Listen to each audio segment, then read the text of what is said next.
She stood on the auction block, shivering not from the cold, but from the terrifying reality that she was being sold to the highest bidder. In her arms, she clutched the only thing that mattered, her newborn son, Leo. The crowd was hungry, cruel, and filled with monsters. But just when she thought her life was over, the doors shattered open. He didn't walk in like a man. He walked in like a god of war. The Lycan King, the most feared predator in existence. Everyone expected him to kill her. Instead, he looked at the shivering girl and her baby and made a vow that shook the world. I will be father and husband both. But why would a king want a rejected she-wolf and another man's child? The answer will destroy everything she thought she knew. The air in the warehouse smelled of stale cigar smoke, wet dog, and fear. It was a scent Evelyn Vance knew well, but tonight it choked her. She sat huddled in the corner of a small, iron-barred cage, her knees drawn up to her chest to create a makeshift cradle for the bundle in her arms. Leo was sleeping. It was a small mercy. At only 3 months old, he didn't understand that his mother was about to be sold like a piece of furniture. He didn't know that his father, the alpha of the Crimson Shadow Pack, had rejected them both, casting them into the illicit underground trade known as the wolf market. "Get up, runt!" a rough voice barked. A baton rattled against the bars. Evelyn flinched, pulling the blanket tighter around Leo's small face. It was Silas, the handler, a man with grease under his fingernails and a soul blacker than pitch. "The auction starts in 10 minutes. Alpha Kale wants you looking presentable. No crying.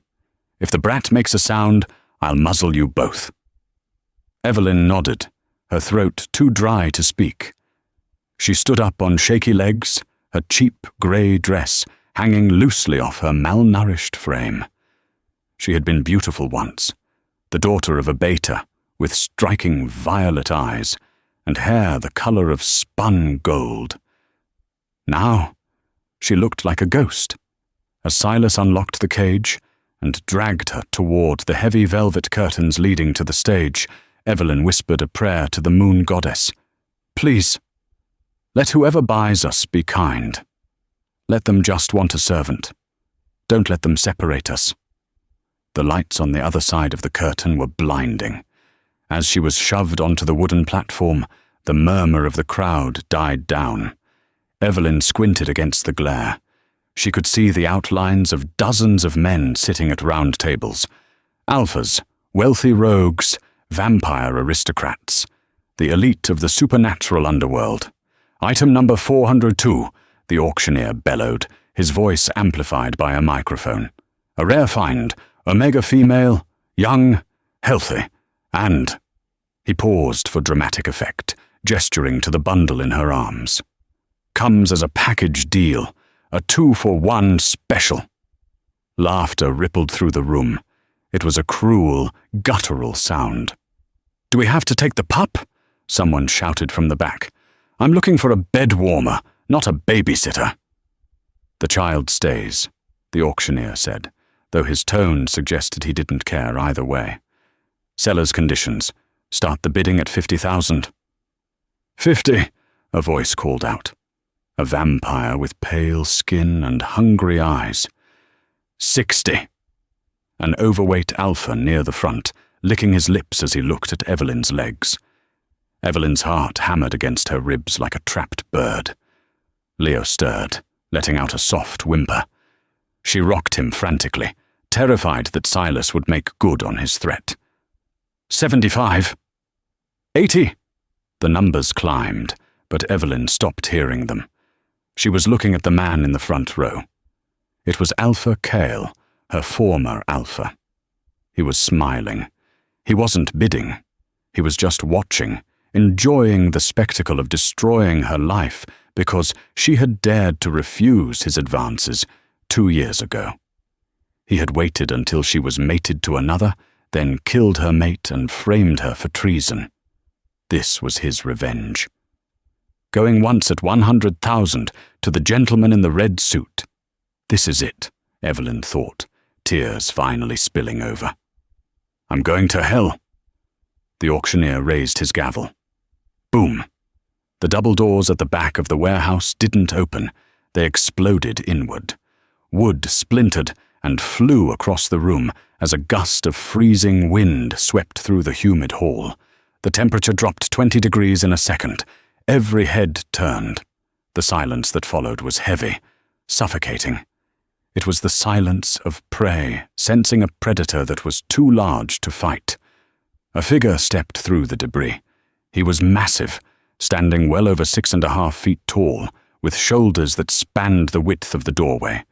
He wore a bespoke black suit that cost more than the entire building, but it did little to hide the primal violence radiating off him. His hair was dark as a raven's wing, and his eyes were molten gold, glowing with an inner fire that made the alphas in the room whimper and bare their necks in submission. Evelyn stopped breathing.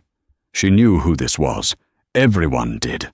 It was Alaric Thorne, the Lycan King, the ruler of all shifters, a man rumored to have wiped out an entire rebellion in a single night without shifting. He didn't look at the crowd. He didn't look at the armed guards who were trembling, lowering their weapons. He walked straight down the center aisle, his heavy boots thudding against the concrete floor with the rhythm of a death knell. The vampire who had bid 100,000 shrank back into his chair, covering his face. Alaric stopped at the edge of the stage. He looked up. For the first time, Evelyn saw his face clearly. It was a face carved from granite, harsh and beautiful, with a scar running through his left eyebrow. He looked at her. Then, his gaze shifted to the bundle in her arms. His nostrils flared. He took a deep breath, inhaling her scent. Who is running this sale? Alaric's voice was low, a deep baritone that vibrated in Evelyn's chest. The auctioneer, sweating profusely, stammered, I am, Your Majesty. We didn't know. We have permits. Permits to sell my subjects like cattle? Alaric asked softly. He climbed the stairs to the stage, not using the steps, but vaulting up in one fluid motion. He towered over Evelyn. She squeezed her eyes shut, waiting for the blow, waiting for him to kill her for being part of this disgrace. Open your eyes, he commanded. Not a shout, but an order that compelled obedience. Evelyn opened them. Violet met gold. 1 million, Alaric said, his voice carrying to every corner of the silent room. The auctioneer dropped his gavel in shock. Your Majesty. $1 million, Alaric repeated, never looking away from Evelyn. For the girl and the boy. Sold, the auctioneer shrieked, terrified that the king might change his mind and choose violence instead. Sold to King Alaric. Alaric didn't wait for a receipt. He reached out. Evelyn flinched, stepping back, shielding Leo. Alaric froze. A flash of something, pain, annoyance, crossed his face. He lowered his hand slowly. I am not going to hurt you, Evelyn Vance, he said. She gasped. You know my name? I know everything, he murmured. He turned to the crowd, his lip curling in a snarl that revealed elongated canines. This market is closed. Permanently. My guards are outside. Anyone found here in 5 minutes will be executed for treason against the crown. Chaos erupted. Men scrambled over chairs, breaking windows, desperate to escape the Lycan King's wrath. In the midst of the pandemonium, Alaric took off his suit jacket. He draped it gently over Evelyn's shoulders. It was heavy, warm, and smelled of cedar, rain, and immense power. Come, he said. Let's go home. The ride to the airport was silent. Evelyn sat in the back of a black armored SUV, the leather seats softer than any bed she had slept in for months. Leo was awake now, gurgling softly, his tiny hand gripping the lapel of the king's massive jacket, which still enveloped Evelyn. Alaric sat opposite her. He was reading a file on a tablet, his face impassive. He hadn't spoken a word since they left the warehouse. Evelyn's mind was racing. Why? Why would the Lycan King, a man who ruled over millions, stoop to buy a disgraced Omega from a dirty auction house? And for $1 million? It didn't make sense. She looked out the window. They were driving onto the tarmac of a private airfield. A sleek jet, painted in midnight blue with the royal crest of the Thorn bloodline, a wolf intertwined with a crown of thorns, sat waiting. "Your Majesty," Evelyn whispered. Alaric didn't look up from his tablet. "Alaric, unless we are in court, you call me Alaric." "Alaric," she tested the name. It felt dangerous on her tongue. "Where are you taking us?" "To Silver Moon City, the capital." He finally looked up. "It is the safest place for you." "Safe?" Evelyn let out a bitter, short laugh before she could stop herself. "Kings don't buy Omegas for safety. They buy them for service, or pleasure." She hugged Leo tighter. "I won't let you hurt him. I'll do whatever you want, work in the kitchens, scrub the floors. But please, don't hurt my son." Alaric's jaw tightened. He tossed the tablet onto the seat beside him. The sudden movement made Evelyn jump. "Do you think so little of yourself?" he asked, leaning forward. The space between them seemed to shrink, charged with electricity. "Do you think I paid a fortune to make you a maid?" "Then what?" Evelyn demanded, fear giving her a momentary burst of courage. "I'm a reject. My mate was killed. My alpha sold me. I have nothing to offer you. Why did you buy us?" Alaric looked at Leo. For a second, his golden eyes softened, losing their predatory edge. He reached out. And this time, Evelyn didn't pull away. He touched Leo's cheek with the back of his index finger. The baby cooed and leaned into the touch. "You weren't sold because you were worthless, Evelyn," Alaric said quietly. "You were sold because Kyle is a fool who doesn't know what he had in his pack." He withdrew his hand and looked Evelyn in the eye. The intensity of his gaze pinned her to the seat. "You need protection. The boy needs a name that commands respect, or the wolves of this world will tear him apart for being fatherless. You need a home." "I can't pay you back," Evelyn stammered. "I am not asking for payment." "Then what is this? Charity?" "No," Alaric said firmly. "An alliance." The car stopped. The driver opened the door, but Alaric didn't move yet. He held her gaze, ensuring she heard every word. "I have no heir. The council is circling like vultures, demanding I take a mate. I have no interest in their political games or their shallow daughters." He paused. "You need safety." "I need a queen." Evelyn's mouth fell open. The world seemed to tilt on its axis. You want me to be your mistress?" "No," Alaric growled, the sound rumbling deep in his chest. "I do not keep mistresses. I take wives." He gestured to the baby in her arms. "You come as a package deal, do you not?" "That was the term." "Yes," Evelyn whispered, tears pricking her eyes again. "We are together. Always." "Good." Alaric nodded, a finality in his tone that terrified and thrilled her simultaneously. "Then the boy is mine, too. From this day forward, he is under the protection of the Lycan throne." He stepped out of the car and turned back, offering her a hand. His palm was large, calloused, and steady. "Take my hand, Evelyn. Step onto that plane, and leave the life of a victim behind. I will not just be your savior."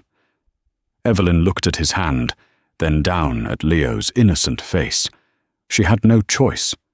But looking at the fire in Alaric's eyes, she realized she might not want a choice. "What will you be?" she asked softly. Alaric smiled, a rare, dangerous thing that promised violence to her enemies and devotion to her. I'll be father and husband both. The Obsidian Palace sat atop the highest peak of Silvermoon City, a sprawling fortress of black stone and glass that looked less like a home and more like a weapon pointed at the sky. As the jet touched down on the private strip, Evelyn felt a fresh wave of nausea.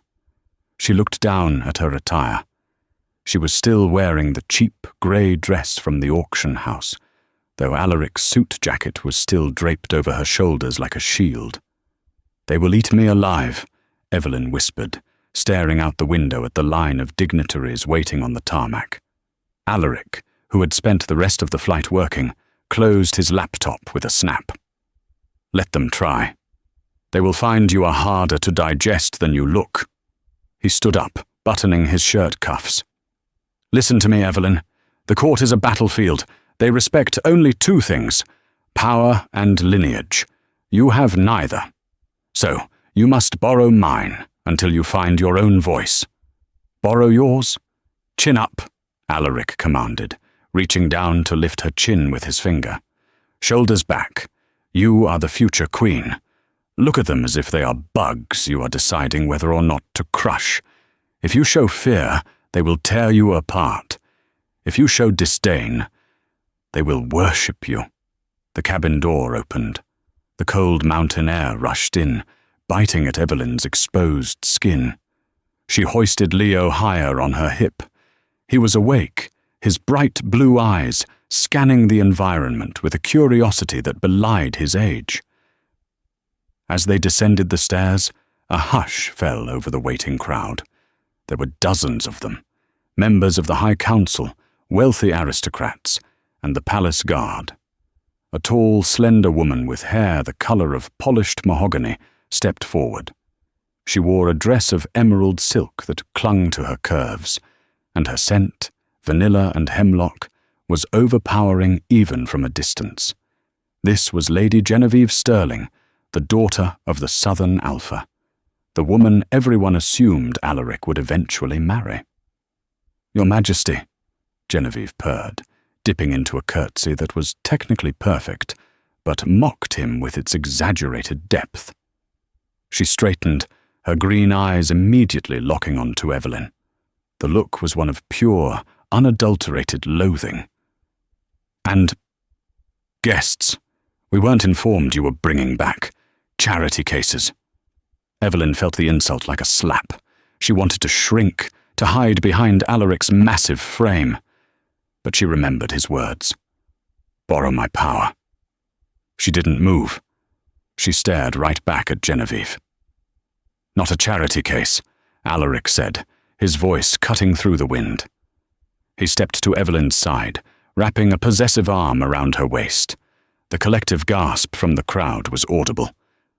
"Lady Genevieve, meet Evelyn Vance, my intended."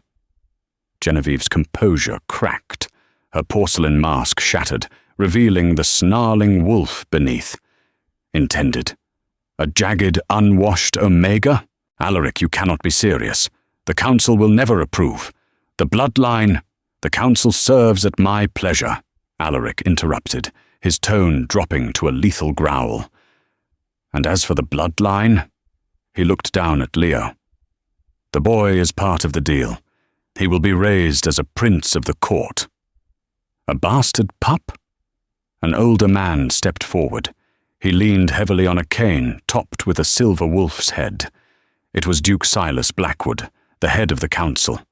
His face was a map of wrinkles, but his eyes were sharp and calculating. "You bring a stray into the royal den and expect us to bow to it? This is madness, sire. Madness." "Careful, Silas," Alaric warned.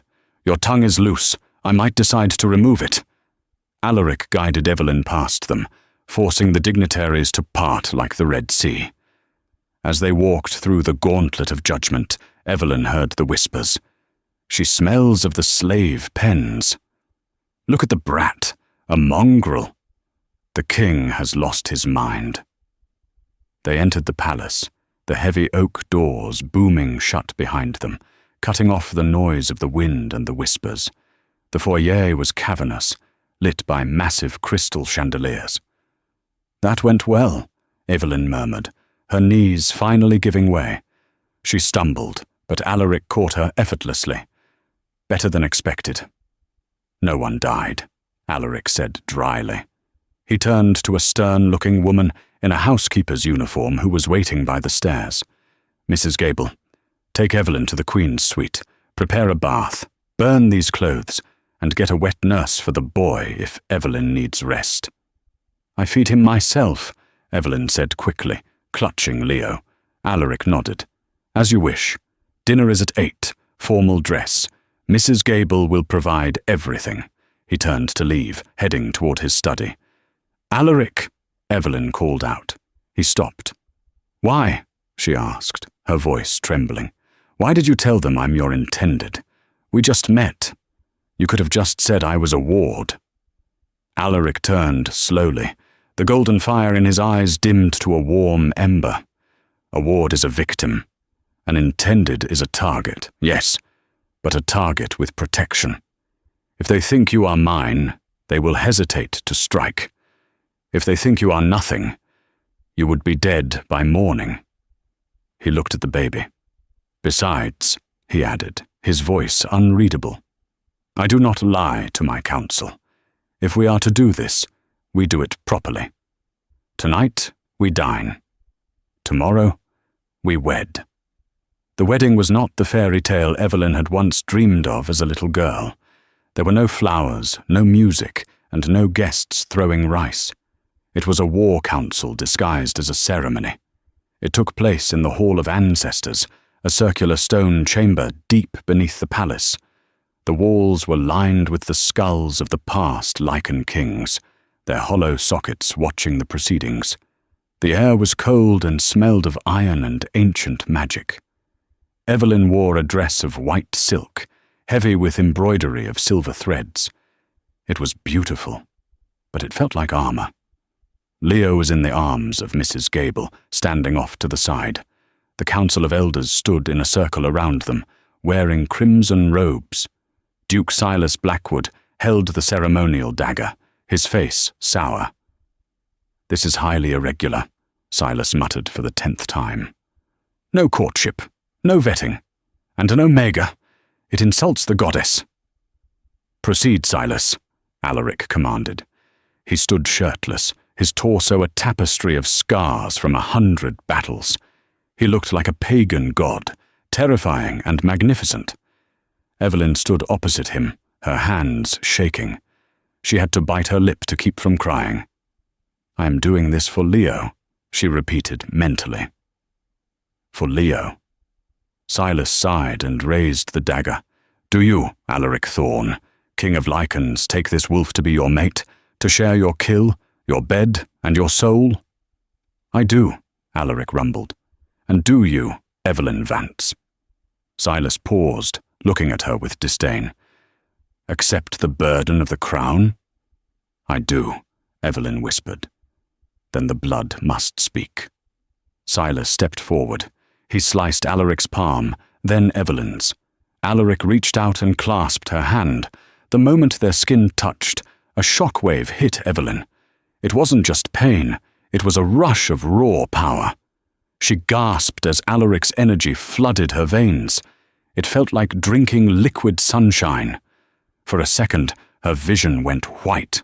She saw flashes, a wolf with white fur, a burning city, and a pair of violet eyes that matched her own staring back at her from a mirror of water.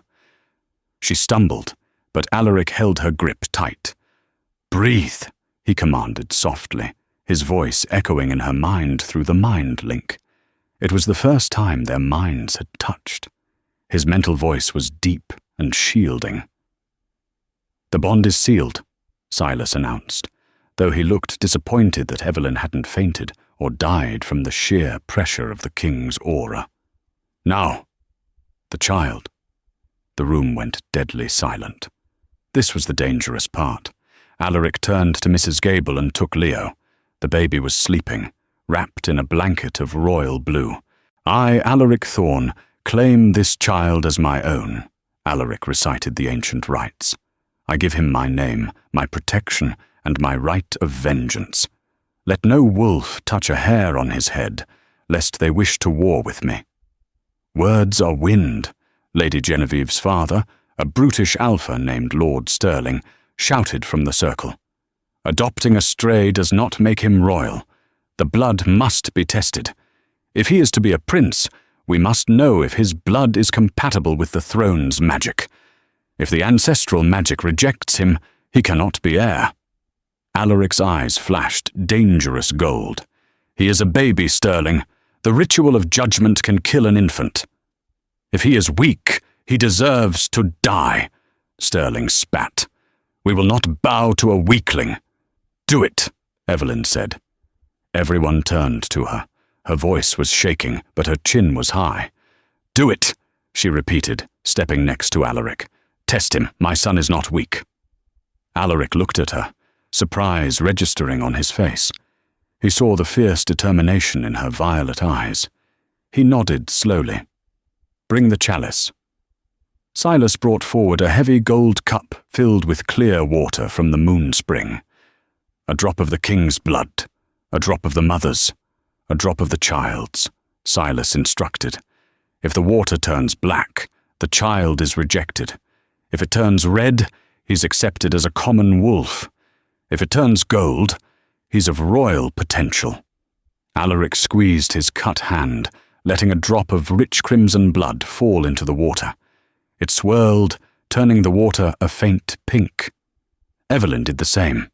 Then Alaric gently pricked Leo's heel. The baby wailed, a sharp, piercing cry that echoed off the stone walls. A single drop of blood fell into the chalice. The room held its breath. The water swirled. It turned red. Lord Stirling smirked. "Common, as I expected. A useless—" Suddenly, the water began to boil. A light erupted from the cup, not gold, but a blinding, brilliant silver. It shot upward, hitting the ceiling of the chamber and illuminating the skulls of the ancestors.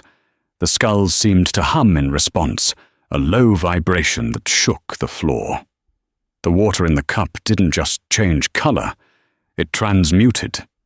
It turned into liquid mercury, shimmering and swirling with an energy that made the hair on everyone's arms stand up. Silas dropped the dagger. Lord Stirling took a step back, his face pale. "Silver," Silas whispered, his voice trembling with genuine fear. "That is not possible. The silver bloodline, it went extinct 1,000 years ago." Alaric stared into the cup, his expression frozen. He looked from the glowing liquid to the crying baby in his arms, and then to Evelyn. Evelyn was just as confused. "What? What does it mean?" Alaric looked at his new wife, and for the first time, there was something other than confidence in his eyes. There was wonder and suspicion. "It means," Alaric said slowly, his voice echoing in the silent chamber, "that your son is not a common wolf, Evelyn. The silver bloodline belongs to the ancients, the first werewolves, the moon goddess's direct descendants." He looked at the council, who were now kneeling, terrified by the omen. "It seems," Alaric declared, "that I have not just adopted a son. I have adopted a god." But as the court erupted into chaos, Alaric leaned close to Evelyn's ear. "Who was the father, Evelyn?" he hissed, the question sharp and urgent. "Because ordinary wolves do not father gods." "Who was he?" Evelyn stammered. I don't know. It was a masked night. The mating festival. I never saw his face." Alaric gripped her arm. The mystery had just deepened. He had bought a wife to save his crown, but he had brought something far more dangerous into his home. A child with blood purer than his own. The aftermath of the blood oath ritual was a blur of shouting voices and clattering armor. The revelation of the silver blood had turned the Hall of Ancestors into a panic room. Duke Silas had rushed the council out, mumbling about prophecies and the end of days, while Alaric had swept Evelyn and Leo up, carrying them not to the bridal suite, but to the high-security wing of the palace.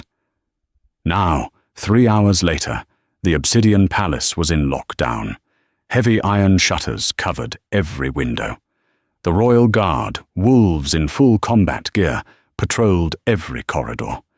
Evelyn sat on the edge of a massive 4-poster bed in the king's private chambers. The room was masculine, smelling of mahogany and the lingering scent of Alaric's cologne, spiced amber and rain. Leo was finally asleep in a bassinet Alaric had dragged in from the nursery himself, refusing to let the baby be out of his sight. Alaric stood by the fireplace, staring into the flames. He hadn't put his shirt back on. The firelight danced over the tapestry of scars on his back, a roadmap of violence that told the story of how he kept his throne. "Alaric," Evelyn whispered. The silence was driving her mad. "Please talk to me. What is the silver blood? Why is everyone so afraid of a baby?" Alaric turned. His face was grave. "They aren't afraid of the baby, Evelyn. They are afraid of what he represents. The silver blood line was the line of the judges, the ancients who could command other alphas against their will. It is a power that hasn't been seen since the Great War." He walked over to her, his movements predatory but controlled. He placed a hand on the bedpost, leaning down. "If Leo has that blood, he's a threat to every alpha who wants to rule independently, including me." Evelyn's heart stopped. She stood up, placing herself between Alaric and the bassinet. "Are you going to kill him?" Alaric looked offended. "I told you, I am his father now. I do not kill my own pack, but others will."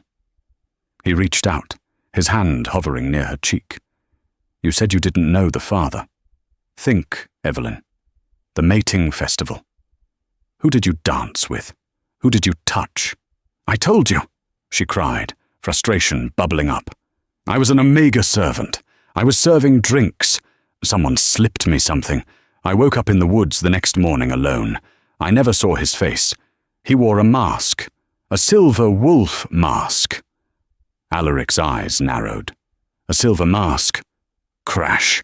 The sound of shattering glass came from the balcony. Alaric moved faster than human eyes could track. In a split second, he had shoved Evelyn to the floor behind the bed and was standing in front of the bassinet, a low growl vibrating in his chest. The heavy iron shutters on the balcony had been ripped open as if they were made of paper. 3 figures stood there.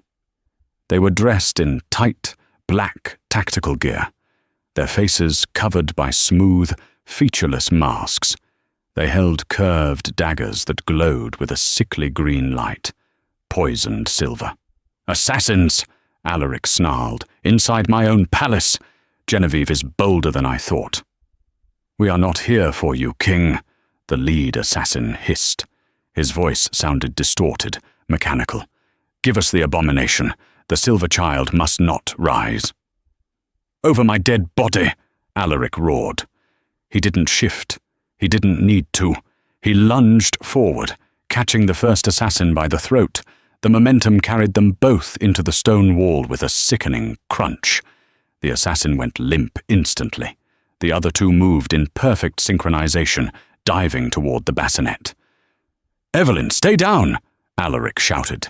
He spun around, backhanding the second assassin with enough force to shatter the intruder's ribs, but the third one was fast, too fast for a normal wolf. He vaulted over the bed, his dagger aiming straight for the sleeping baby. Evelyn didn't think. She didn't scream. She acted. She grabbed a heavy brass candelabra from the nightstand and swung it with all her might. The heavy base connected with the assassin's temple just as he raised the knife. Thud.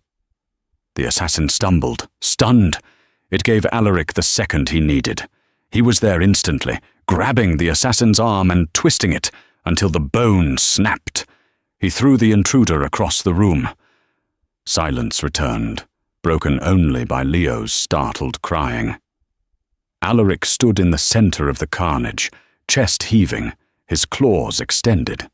He looked at Evelyn, who was trembling, clutching the brass candlestick like a weapon of war. "You fought," Alaric said, sounding surprised. "Omegas usually cower." "He is my son," Evelyn panted, throwing the candlestick down and rushing to scoop up the crying baby. "I would burn the world for him." Alaric looked at her, and the golden fire in his eyes flared brighter. It wasn't just protection anymore. It was respect. Intense, burning respect. "Pack your things," Alaric ordered, grabbing a duffel bag from his closet. "We are leaving." "Leaving? But the palace is a fortress." "The palace is a trap," Alaric corrected. "These assassins got past the outer wards. That means someone on the council lowered the shields. We have traitors inside the walls." He threw a heavy fur cloak around her shoulders. "Where are we going?"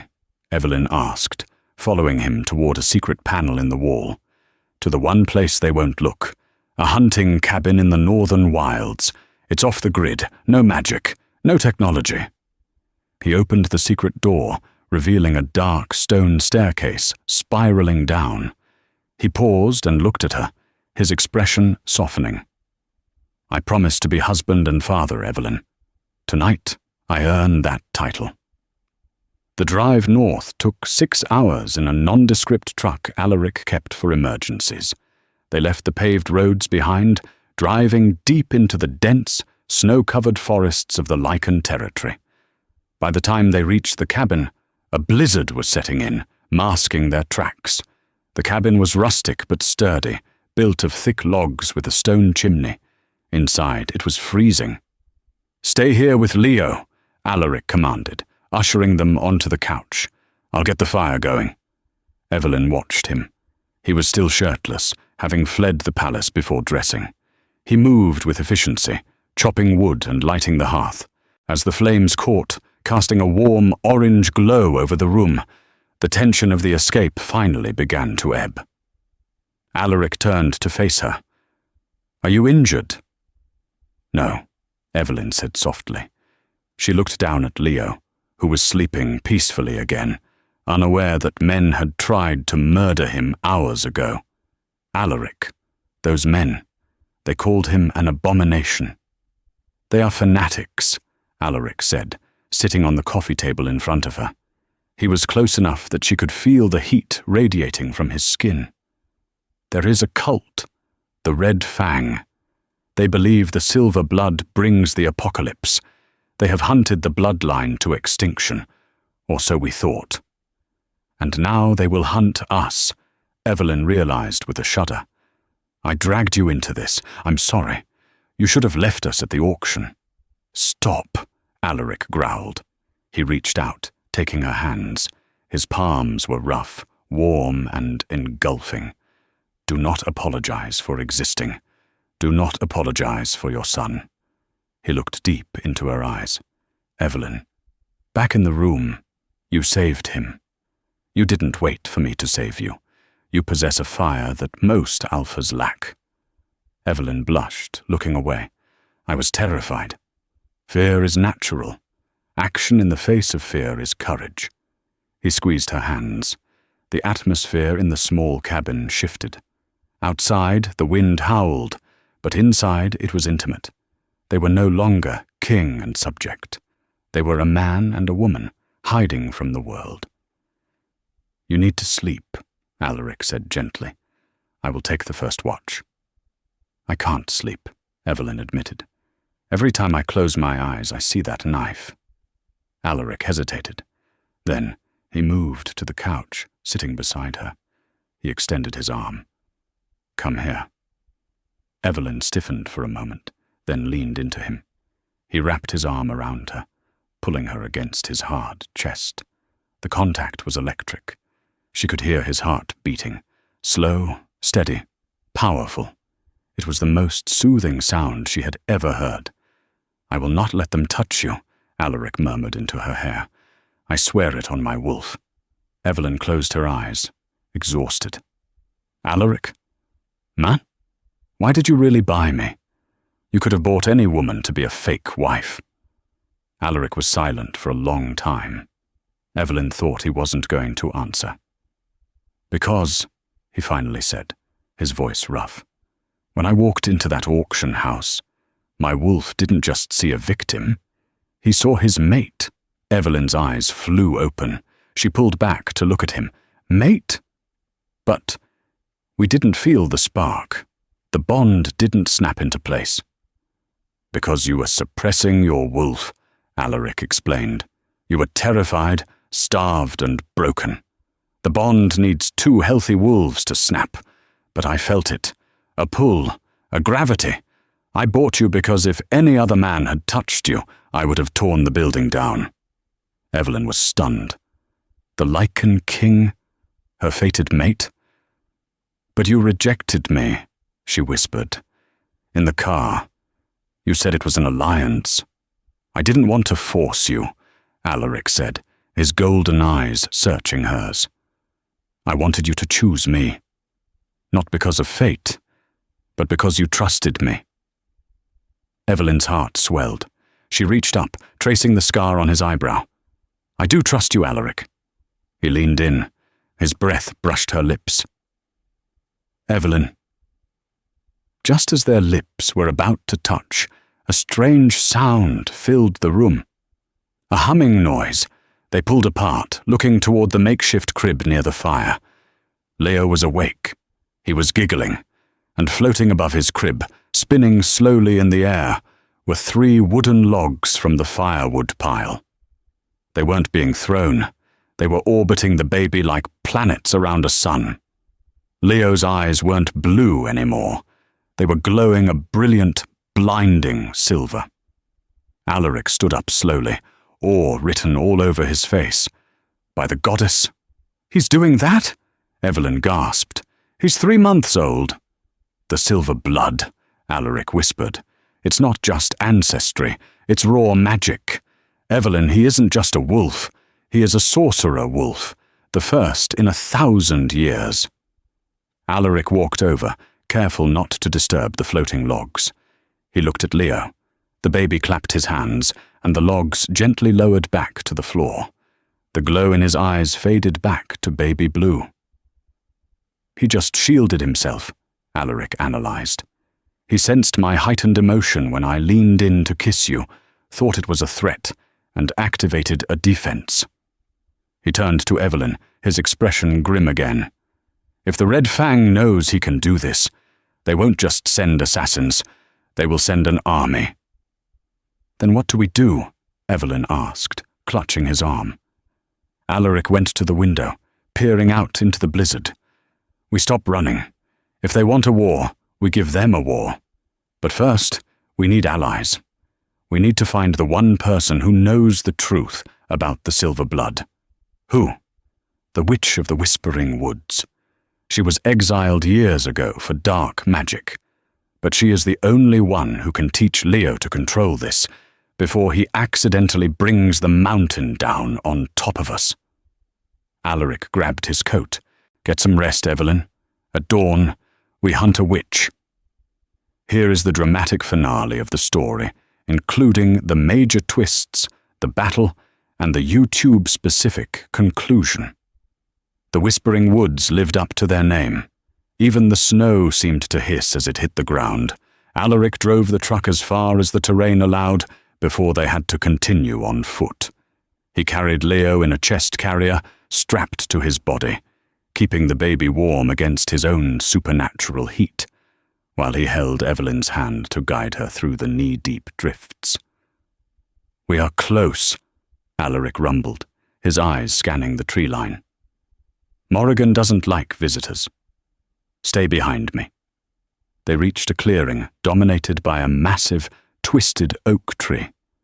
Nested within its roots was a hut made of bones and mud.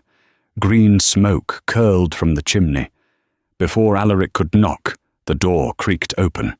"The king returns," a raspy voice called out, "and he brings a stray and a star."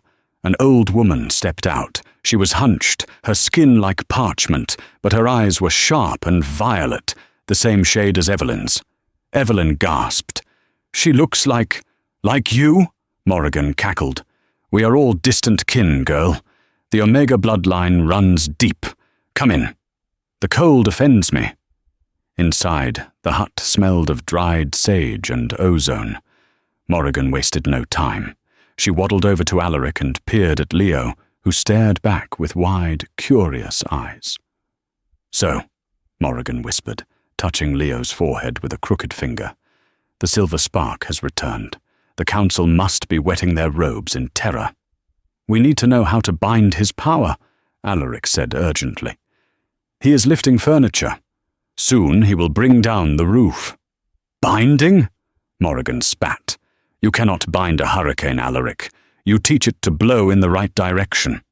She looked at Evelyn. "But that is not the question you really want to ask, is it, little mother? You want to know where he came from." "I need to know who the father is," Evelyn said, her voice trembling. "Alaric thinks it's a god. The council thinks it's a monster." Morrigan laughed, a dry, rattling sound. She plucked a single hair from Leo's head and dropped it into a bowl of black liquid. It hissed, turning the liquid a violent, swirling crimson.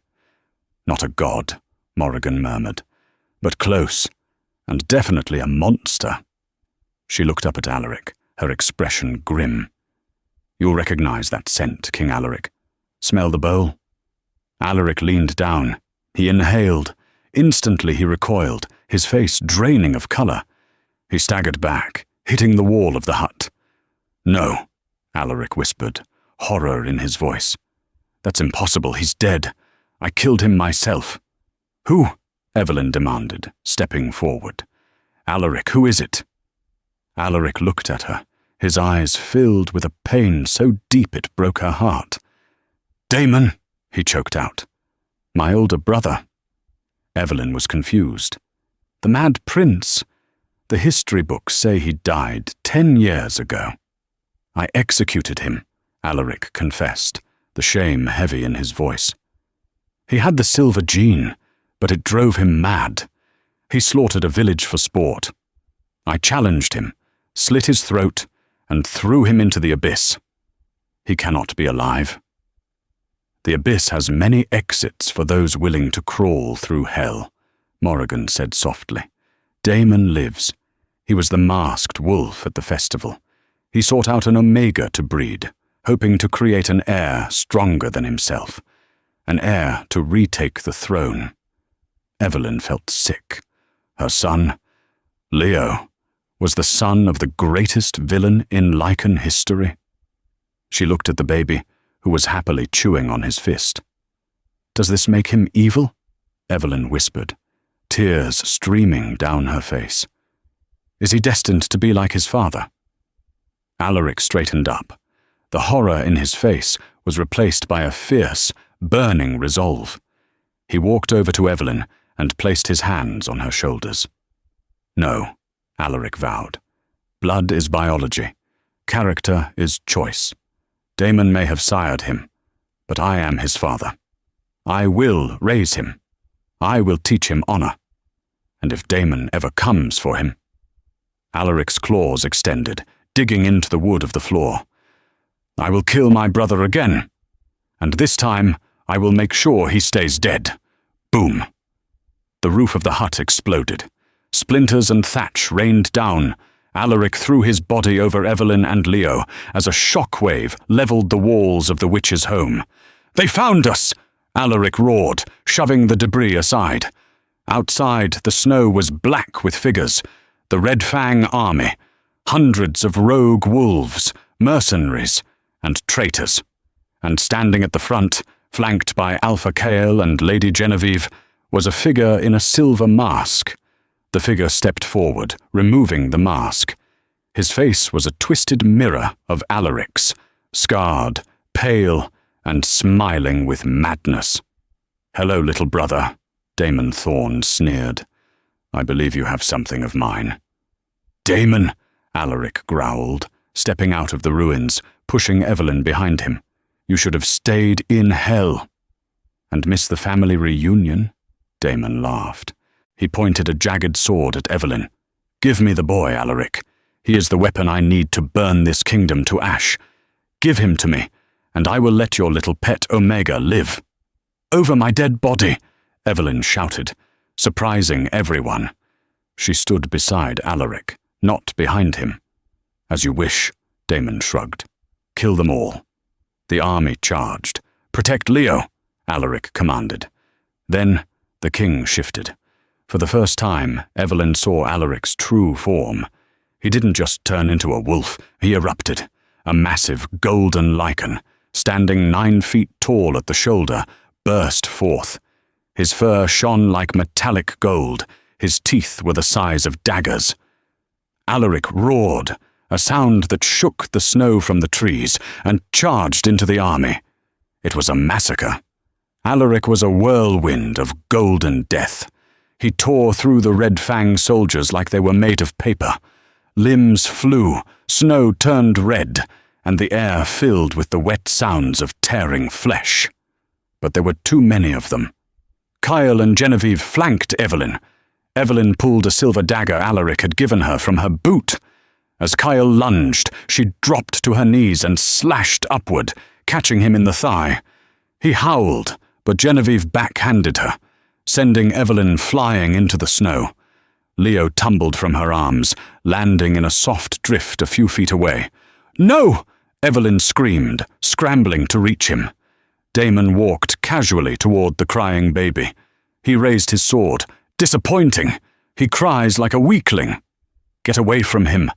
Alaric saw his brother near his son. He abandoned the fight, turning his back on a dozen attackers to leap toward Damon. "Coward!" Alaric roared in the mind link, but he was too far away. Spears rained down on Alaric's back, piercing his golden hide. He stumbled, roaring in pain, but kept crawling toward Leo.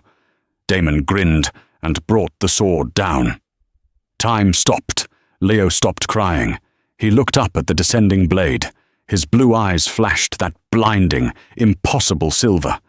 The air in the clearing screamed. A bubble of pure force exploded outward from the baby. It wasn't just wind, it was gravity reversed. Damon was blasted backward, as if hit by a freight train. He flew 50 feet through the air, smashing into a pine tree with enough force to snap the trunk in half.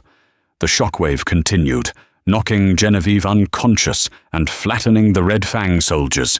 The spears in Alaric's back disintegrated into dust.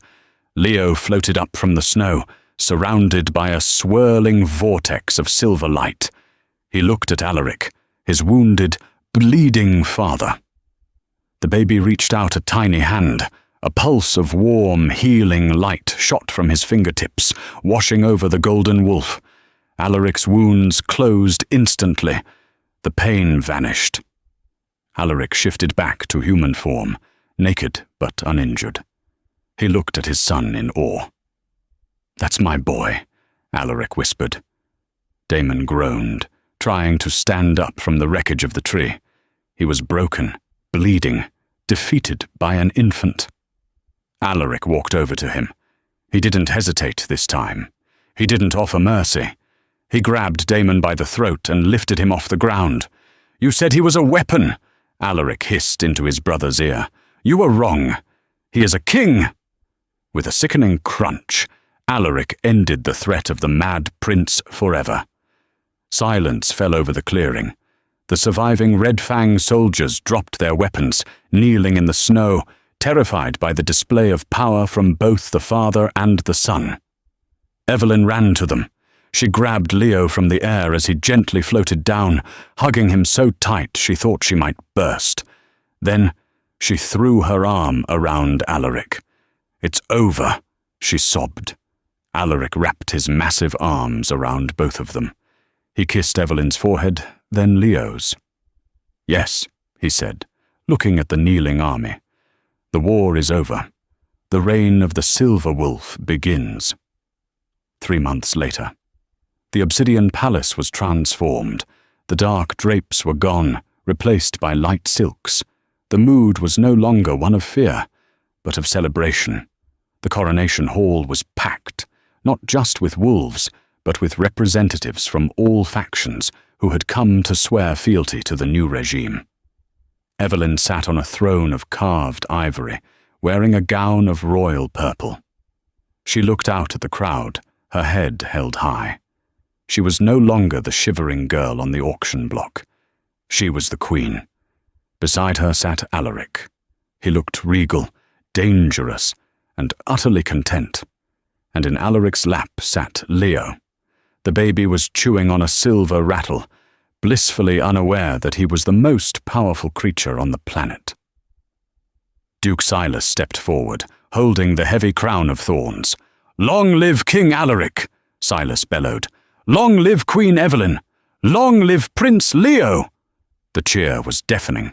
Alaric leaned over to Evelyn, ignoring the pomp and circumstance. "You know," he whispered, a smirk playing on his lips, "the council is already asking when we will provide a sibling for the prince." Evelyn laughed, a bright, happy sound that rang through the hall. She squeezed his hand. "Let's survive the toddler years first, husband." Alaric kissed her hand. "As you wish, my queen. As you wish." He looked out at his kingdom, then down at the son he had chosen, and the woman he had loved against all odds. He had bought them to save them, but in the end, they had saved him. He was the Lycan King, but his favorite title was Dad. And that is the story of how a rejected Omega and a ruthless king found love in the most hopeless of places. From the auction block to the throne room, Evelyn and Alaric proved that family isn't always about blood. It's about who is willing to bleed for you. Alaric kept his promise. He became father and husband both, shielding his adopted son from a world that wanted to destroy him. If this story touched your heart, or if you just loved seeing baby Leo launch the villain into a tree, please destroy that like button.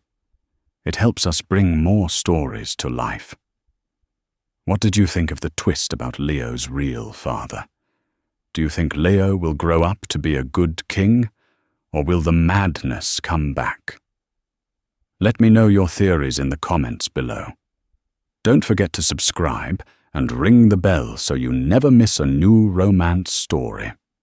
Until next time, keep howling.